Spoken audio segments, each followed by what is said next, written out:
नमस्कार जी। अभी एफबीआई ने एक सूची जारी की है। उस सूची में टॉप 10 भगोड़े शामिल हैं और उसमें एक नया नाम शामिल हुआ है, पटेल का।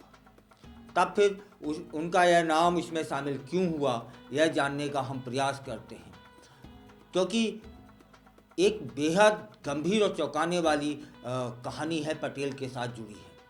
इसलिए वे टॉप 10 भगोड़ों की सूची में शामिल हुए हैं। भारतीय मूल के युवक जिनका नाम है भद्रेश कुमार चेतन भाई पटेल की तलाश की जा रही है, खोजा जा रहा है कि वह कहाँ है। एफबीआई ने उन्हें अपनी पत्नी की बर्बरतापूर्ण हत्या के आरोप में अमेरिका में वांटेड घोषित कर दिया है। यह मामला न केवल अमेरिका में बल्कि भारत में भी लोगों का ध्यान आकर्षित कर रहा है। तब फिर जान लेते हैं इस प्रकरण की पूरी कहानी। भद्रेश कुमार पटेल जो कि 34 साल के हैं और उन पर आरोप है कि उन्होंने 12 अप्रैल 2015 को अपनी पत्नी, जिनका नाम पालक है, की हत्या कर दी थी। और यह घटना मैरीलैंड के हैनोवर स्थित एक डंकिन डोनट्स की दुकान में हुई थी। रिपोर्टें बताती हैं कि दोनों के बीच जो रिश्ते थे ना, वह ठीक नहीं थे। वे अक्सर विवाद करते रहते थे, आपस में झगड़ते रहते थे, लड़ते रहते थे। उस रात भी भद्रेश कुमार ने अपनी पत्नी पर किचन में चाकू से कई बार हमले किए, जिससे उनकी मौत हो गई। यह सब कुछ ग्राहकों के सामने हुआ और दुकान के सीसीटीवी कैमरों में कैद हो गया। इस प्रकार की हिंसा न केवल एक व्यक्तिगत त्रासदी है, बल्कि यह समाज में घरेलू हिंसा की गंभीरता को भी उजागर कर रही है। एफबीआई ने भद्रेश कुमार पटेल को अपने मोस्ट वांटेड 10 भगोड़ों की लिस्ट में शामिल कर लिया है। उनका कहना है कि हथियारबंद और अत्यधिक खतरनाक है। एफबीआई ने अपने आधिकारिक ट्विटर अकाउंट पर इस मामले को लेकर एक ट्वीट भी किया है, जिसमें कहा गया है कि उन्होंने लोगों से अपील भी की है कि यदि किसी को पटेल के बारे में कोई जानकारी हो तो वह तुरंत एफबीआई से संपर्क करे। यह एक गंभीर मामला है और इसकी जांच चल रही है। एफबीआई ने पहले ही भद्रेश कुमार पटेल की गिरफ्तारी में मदद करने के लिए कितना $250,000 तक का इनाम घोषित किया है।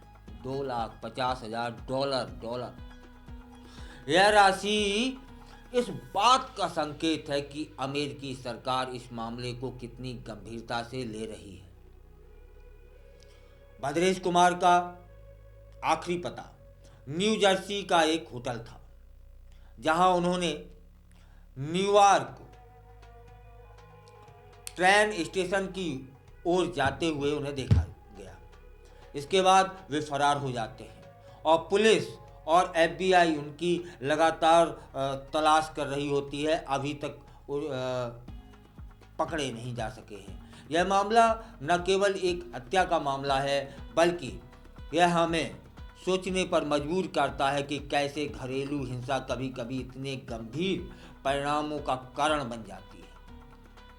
क्या हम अपने संबंधों में संवाद और समझ बढ़ाकर ऐसे मामलों को रोक सकते हैं?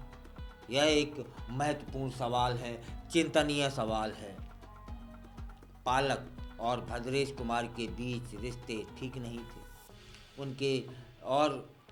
उनके वीज़ा समाप्त होने वाले थे। रिपोर्ट बताती है कि पालक अमेरिका लौटने की योजना बना रही थी, जबकि भद्रेश कुमार अमेरिका में ही रहने के इच्छुक थे। इस विवाद ने उनके बीच कई बार बहस को जन्म दिया और जो अंततः एक भयानक घटना का रूप ले गया। घरेलू विवादों को हल करने के लिए संवाद और समझ बहुत ज़रूरी हो जाती है, लेकिन जब बात हिंसा तक पहुंच जाती है तो परिणाम भयावह हो जाते हैं। इस हत्या के बाद से भद्रेश कुमार फरार हैं और उनकी तलाश जारी है। यह ना मामला केवल व्यक्तिगत त्रासदी है, बल्कि यह हमें याद दिला रहा है कि कानून और न्याय प्रणाली कितनी महत्वपूर्ण होती है।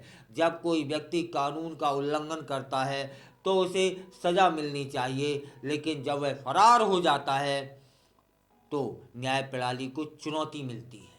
ऐसे मामलों में समाज को भी जागरूक रहना चाहिए और हमें ऐसे अपराधों के लिए आवाज़ भी उठानी चाहिए। इस मामले में भारतीय समुदाय में भी चिंता पैदा हो गई है।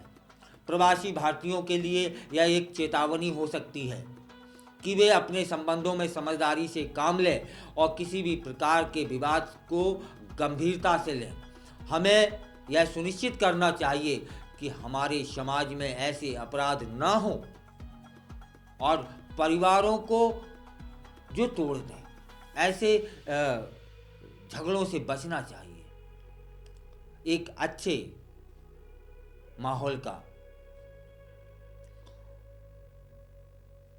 तैयार करना चाहिए। भद्रेश कुमार पटेल का मामला हमें यह भी याद दिला रहा है कि मानसिक स्वास्थ्य पर ध्यान देना कितना महत्वपूर्ण हो जाता है।